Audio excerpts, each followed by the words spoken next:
Bienvenidos a Habla con un filósofo, y en este módulo van a poder ustedes hablar con Platón, con Descartes, con Immanuel Kant, con Hegel, con Derrida. Son los filósofos precisos para entender todo el pensamiento filosófico hasta la actualidad.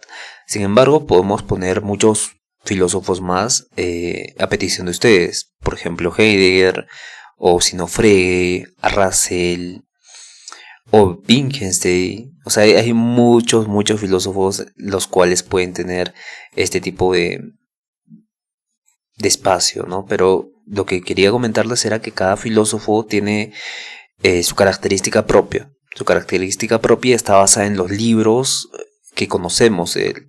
Por ejemplo, en Platón podemos sacar cómo pensaba él, cómo las características de cómo hablaba, de cómo respondía, de cómo interactuaba Platón en la República, en el Fedón, en el banquete, en la apología de Sócrates. Y entonces cada día conversacional se basa en eso, se basa en imitar perfectamente, simular perfectamente cómo eran estos filósofos y cómo interactuaban con otros. Básicamente, estas ideas conversacionales, cada una tiene su característica propia, son diferentes los unos y los otros, completamente diferentes en la forma en que te van a responder, en la forma en que van a interactuar contigo, son otro mundo. Cada filósofo es otro mundo, y no solo te va a enseñar sus propias enseñanzas o su propio sistema de pensamiento de forma precisa y detallada, sino que te va a hablar como si fuera el mismo filósofo. Ese es el punto interesante de acá. Cada filósofo va a tener su propia personalidad, por así decirlo, ¿no? Cuando tú hables con cualquiera, vas a darte cuenta que estás entrando en el pensamiento filosófico de esta persona, de este filósofo, básicamente. Entonces, esto resulta muy interesante para los que están aprendiendo filosofía o para los que quieren interactuar con estos filósofos. Y no solo podemos hacer preguntas académicas, podemos hacer preguntas, por ejemplo, estoy en un problema emocional, dame una solución ahora. Una pregunta simple, incluso incorrecta, incluso mal planteada, pero vamos a ver cómo va a responder Platón a esto, ¿no? Y lo vamos a comparar con James Derrida, que es el filósofo más contemporáneo que tenemos. Bueno, en esta plataforma. Mira, comprendo tu urgencia, joven amigo, y la pesadumbre que te embarga, la inclinación natural del hombre en busca del alivio inmediato para los sufrimientos, una rápida liberación de la cadena que le oprime. Pero, ¿acaso una solución precipitada que no brota de la comprensión más profunda puede ser una solución verdadera? Aquí Platón está diciendo que hay algo mucho más profundo, una comprensión más profunda de aquel problema emocional, y que ésta tiene que encontrarse por sí misma para dar la solución verdadera, ¿no? Si me pides una solución ahora, debo preguntarte qué entiendes por solución. ¿Es un ungüento que calma un dolor pasajero o la extirpación de la raíz misma del mal?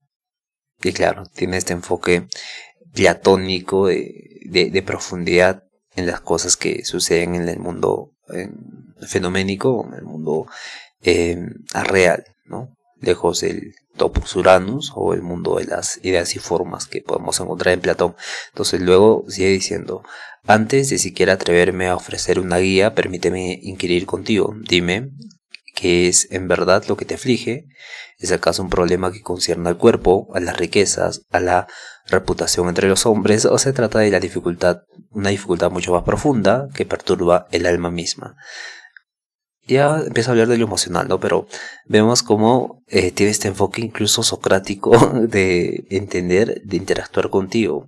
Pero si vamos con la misma pregunta, una pregunta que no tiene una raíz, ¿no? Estoy en un problema emocional, en un problema de salud, en un problema económico, miles de problemas. Solo es general, es universal en un problema. Dame una solución ahora, es una pregunta incluso que puede resultar poco aclarativa, ¿no? Poco precisa. Y vamos a llevarla con Hegel. con Hegel y luego vamos con Derrida.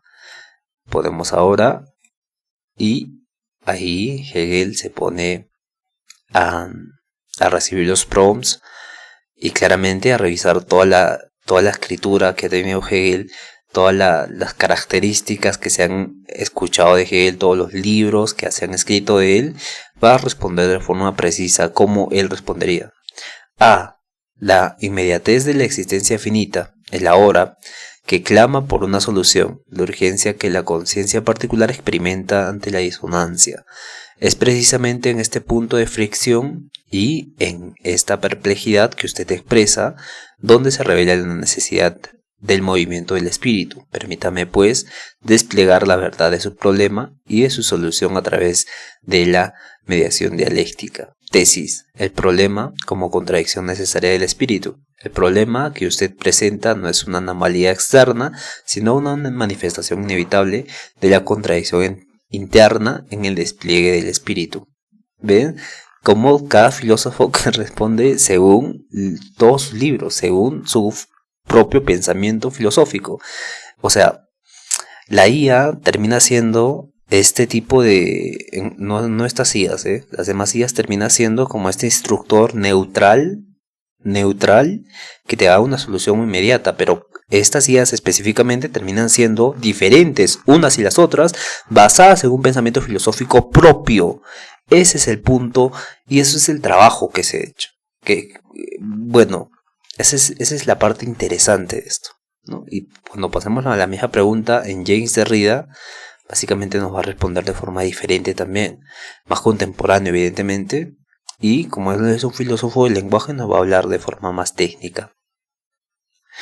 Bien, en este sentido todas estas ideas conversacionales tienen esta finalidad, ¿no? De entretener, de educar, de guiar y de profundizar en los filósofos presentados. En este sentido, podemos ver que cuando le preguntamos lo mismo a James Derrida, nos dice, a un problema y aún más imperativo, una solución ahora. Fascinante. Permítame, si me lo permite, desandar un poco ese terreno aparentemente firme de tus palabras. Cuando dices un problema, que es exactamente lo que se presenta, es una entidad estable, un objeto discernible con bordes definidos, una falta que clama por ser llenada, o es más bien, me hace la pregunta, ¿no? O es más bien una reconfiguración, una textualidad, una intrincada red de relaciones y ausencias que tu lenguaje al nombrarlo ya comienza a constituir, ya de marcar de una manera muy particular. Claramente, siendo estructuralista y filósofo del lenguaje, tiene este enfoque de hacernos preguntas inquisitivas sobre el lenguaje y nuestro entendimiento o sobre los contextos en los cuales estamos hablando. Y luego analiza.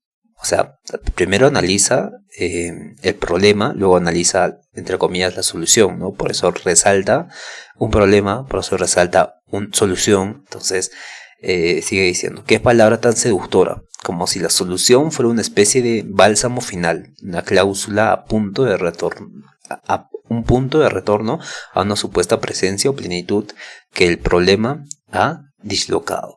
Es muy interesante cómo cada filósofo va a responder a cada pregunta que van a hacerles. Entonces vamos a estar probando mucho más adelante con preguntas mucho más difíciles y cómo la solucionan. Tú puedes preguntarle, por ejemplo, a Platón sobre una pregunta de teoría cuántica, por ejemplo. Pero eso lo vamos a hacer en el video siguiente. No se emocionen porque hay mucho que hacer, mucho que hablar y mucho que trabajar acá. Y agregar también muchos filósofos y compararlos. Y llegar a un punto de conocimiento mucho más alto. Ese es el punto de esta idea conversacional. Entonces, queridos amigos, nos vemos en otro video sobre las ideas conversacionales que realmente son muy nutritivas para todo el conocimiento. Bien, hasta luego.